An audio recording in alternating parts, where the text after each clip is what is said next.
విజయనగరం జిల్లా తాటిపూడి జలాశయం నుంచి భారీగా నీటి ప్రవాహం వృధాగా పోతోంది. గేటు ఒక్కసారిగా తెరుచుకోవడంతో ప్రవాహ ఉధృతికి దిగిన ప్రాంతవాసులు భయాందోళనకు గురయ్యారు. ఎస్కోట మండలం దొర్లపాలెనికి చెందిన తాండమ్మ అనే మహిళ బట్టలు ఉతికేందుకు వెళ్లి నీటి ఉధృతికి గల్లంతైంది.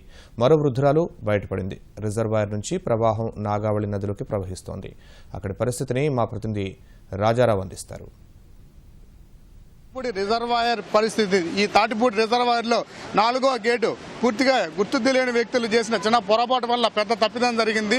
ఇక్కడ ఉండే ఇనుప తాడును కూడా తప్పించారు. ఇసుకకు సంబంధించిన కొంత వ్యక్తులు ఇసుక కోసంగా నీటిని విడుదల చేయడానికి ప్రయత్నం చేశారు. ఈ ప్రయత్నంలో భాగంగా ఇక్కడ ఉన్న ఇనుప తీగను తప్పించబోయారు. ఇది పూర్తిగా తప్పిపోవడంతో ఈ గేటు కూడా పూర్తి తెరుచుకుంది. అందులో పాతకాలం నాటి ఇక్కడ గేట్లు కావడం, ఈ పైన ఉన్న సిమెంట్ దిమ్మెలు కూడా ఒకసారి జారి పడిపోవడంతో ఈ గేట్లు 4వ గేట్ ఒకసారి తెరుచుకొని తాటిపూడి రిజర్వాయర్లో నీరంతా కూడా ఒకసారిగా బయటికి ప్రవాహంలా వచ్చి పడింది. గంట్యాడ మండలం తోపడ అనేక దాదాపు 50 గ్రామాలు ఉన్నాయి. ఈ గ్రామాల మీదుగా ఈ కాలువలు ఉధృతంగా ప్రవహిస్తున్నాయి. ఈ ఉధృతంగా ప్రవాహానికి ఒక మహిళ కూడా గల్లంతైంది. కానీ ఇంతవరకు ఎటువంటి పరిస్థితి నష్టాలు ఎలా ఉన్నాయని మాత్రం తెలియలేదు. కానీ పంటలు లేకపోవడంతో ఇప్పుడు నష్టాలు అనేది పెద్ద ఎక్కువగా ఉండకపోవచ్చు అని చెప్పి అంటున్నారు. అయితే ఈ నష్టాల పరిస్థితి మీద అధికారులు, రెవెన్యూ అధికారులు, జిల్లా కలెక్టర్ వివేక్ యాదవ్తో పాటు ఇక్కడ ఉన్న ఎమ్మెల్యే కోలాల లలిత్ కుమార్, కేఏ నాయుడు ఇద్దరు కూడా వచ్చి పరిశీలన చేస్తున్నారు. ఈ తాటిపూడి ప్రాజెక్టులు నీరంతా కూడా 2 గంటల్లోనే పెద్ద ఎత్తున తగ్గిపోయింది.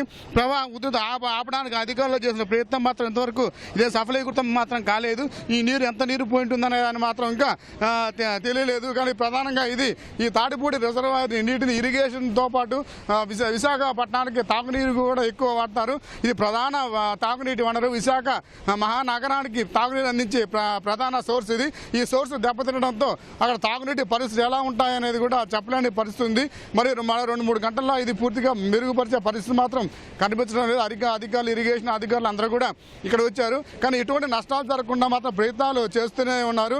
నీరు మాత్రం ప్రవాహంలో ఉధృతంగా ఈ కాలువలోకి 4వ గేట్ నుంచి ప్రవాహం ఉధృతంగా బయటికి వెళ్తూనే ఉంది. ఇక్కడ పోలీసులు అధికారులు కానీ ఎవరు కూడా ఈ గేట్ల వైపు కానీ ఎవరిని రానియకుండా అప్రమత్తం చేస్తూ జాగ్రత్త చర్యలు తీసుకుంటున్నారు. తాడిపూడి ప్రాజెక్టు నుంచి కెమెరామన్ రామారావుతో రాజారావు, ఈటీవీ న్యూస్.